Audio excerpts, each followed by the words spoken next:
If you've been considering buying a new home, but have been wondering whether it's better to wait for home prices or mortgage rates to fall before jumping into the market, you're not alone. It's a question I have been asked repeatedly, especially over the last several months. So I wanted to share some thoughts and ideas with you here today in this video, and I'm going to jump into that right now.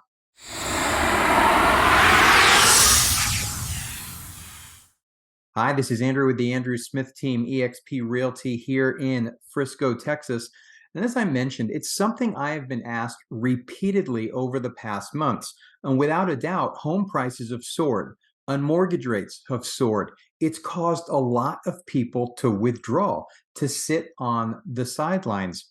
And you may recall by the end of last year, there was all kinds of talk about a crash was going to happen due to the high mortgage rates, or the bubble was finally going to burst. But as we've gone further and further into 2023, I think you'll see that that isn't happening. In fact, it hasn't happened. And there's more and more talk out there that, in fact, it is not going to happen. So, where does that leave you? In some cases, the market's just become unaffordable. I get that, and I understand that completely. For others, they don't know what to do.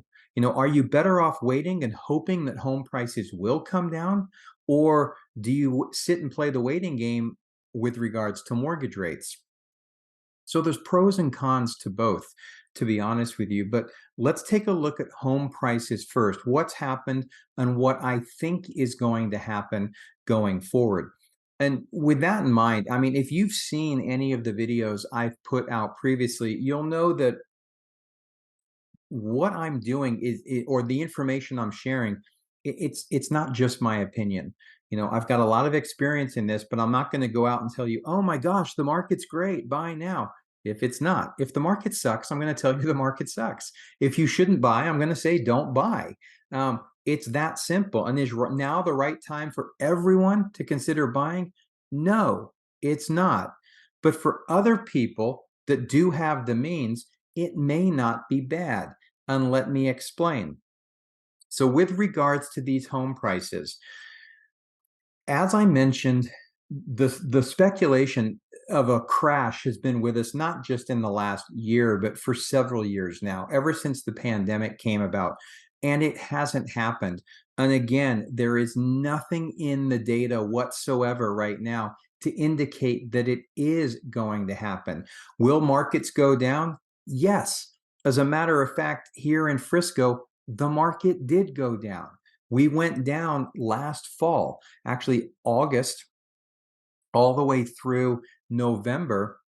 We saw prices here come down. And that's what makes it really confusing because, when those reports came out at the end of last year about a market crash or a bubble bursting, it had already gone down. It was after the fact. And that's one of the challenges, isn't it? We never know if we've hit top or hit bottom until after we actually have, and things start moving in the opposite direction. But let's look at that locally. It's confusing with the information out there because, there's a lot of markets in the country that are saying a new all-time price high has now been achieved. In fact, some areas of the country, they've actually exceeded the high price point that they had in 2022. That's not true here in Frisco. We are not back there. And, I don't think we're going to get back there this year. Our peak price was in April of 2022. And although year to date, or year over year, I should say, prices in Frisco are now up and prices are trending up, we have not yet gotten back to where we were at the top of the peak back in April of 2022. And the fact that prices are up right now, let's take a look at that for just one sec. It's not that we've got runaway prices again.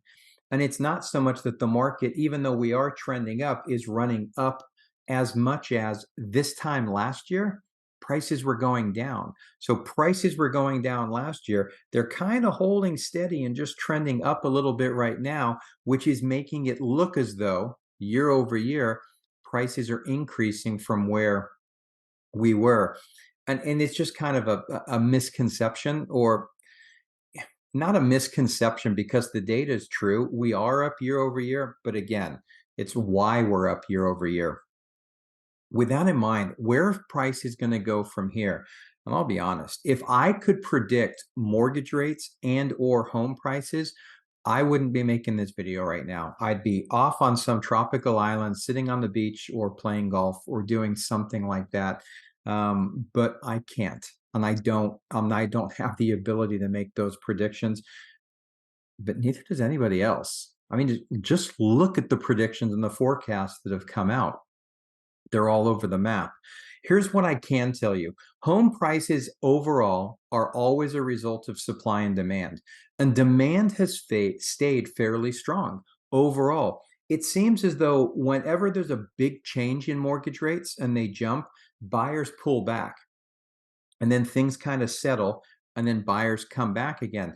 It hasn't been as much that home buyers have completely pulled back because mortgage rates crossed 7%. They haven't. It's if they jump from 7 to 7.25 or go to 7.4 or something like that, that causes the pause for many. Again, not for all. But at the same point in time, what wasn't expected was the lack of supply that we would have. And supply don't it's way down. And depending upon what report you look at, it's really low. I mean, yes, it can be up year over year in many markets, but historically, supply right now is really low, which is preventing home prices from falling. You still have supply that's tight enough relative to the demand that still exists in today's market to prevent the home price declines that many had expected. Now, with that in mind, where are we going forward? And as mortgage rates fall, it's expected that supply will start to come back, because let's face it, if you own a home right now and you've got a 3 or 3.25% mortgage, are you really going to sell and go buy another house at 7, 7.25? No, you're not. So that supply isn't returned. Now, here in Frisco, we have a lot of new construction. That new construction is what's keeping a lid on prices from going crazy like they were before, because they're bringing the supply that we need to the market. Now, here locally, you may have seen the report that came out last week by Wallet Hub. And as a matter of fact, Wallet Hub took a look at 300 of the real estate markets across the company. They used 17 different factors based on demand, economics, job growth in the area, everything going on. And they ranked the real estate markets. And guess what? McKinney came out number one and Frisco number two in the nation as the two best places to buy a home. Okay, so it's like what we've been saying for a long time now. The growth in this area is not going to stop. The number of companies coming in and the economic gains that we're seeing locally in and amongst itself, regardless of what happens in other parts of the country, are going to keep our real estate market going forward, moving forward. Now, do I think we're going to get back to where we were with all kinds of bidding wars? No, I don't see that right now. But do I think prices are going to go down? No, I don't. There is always a seasonal, right? We're at the low point of our market in January. We peak during the summer, and then we start to trend back down towards the end of the year. We are in that normal cycle now. You may have noticed for sale signs are staying up a bit longer. Days on market's extending. You're seeing a few more price reductions than we normally see, especially from the sellers that were a little bit overly optimistic in their prices to begin with. But overall, the market is still moving, and I expect that it will continue to do so. The one caveat to that will be, if we see the decline in mortgage rates, which I'm going to jump into in just a second, happen as expected, then a lot of the buyers that have been frozen out are going to return. And that could bring an influx of buyers at a time when supply is still low and cause our pace of appreciation to accelerate a little bit faster. I still don't think we're going to get back anywhere near what we saw in the back half of 2021 and the first part of 2022, though. So that brings me to mortgage rates. With mortgage rates, as I've already explained, I don't think home prices are going to go down. So if you're on the sidelines waiting for pricing to drop, I don't think that in and amongst itself is a good strategy. But what about mortgage rates? Well, mortgage rates play a bigger part in your monthly payment than home prices do. They are widely expected to decrease. Mortgage rates follow inflation closely. And I'm not going to go into details. I'm going to put a link in the description below to the August market update I did just a couple of weeks ago, where I go into this in detail. But the bottom line is inflation has been falling, and mortgage rates usually follow. Doesn't happen right away. They lag behind what the inflation number does. And inflation has been going down, but we haven't seen that yet in mortgage rates. Obviously, they're sticky. They're remaining fairly high. That is not expected to continue. And as those rates come down, you're going to see more and more buyers come in relative to the amount of supply that we have. Now, that doesn't mean that you should sit on the sidelines. There are a couple of things that you can do. Now, to give you an idea, is if you take a look at, let's say, a $500,000 mortgage, a $500,000 mortgage at 7%, that payment would drop $329 a month if rates went to 6%. Now, in order to get that same sort of savings from home prices alone, you would need the price to fall approximately 10%, which is highly unlikely, as I just explained. So what do you do in the meantime, right? Do you have to wait for the mortgage rates to fall? And the answer is no, not necessarily. The sellers that are out there in the market right now need to sell. They're in the position where they really need to sell. They want to sell. There's something going on that's forcing that sale.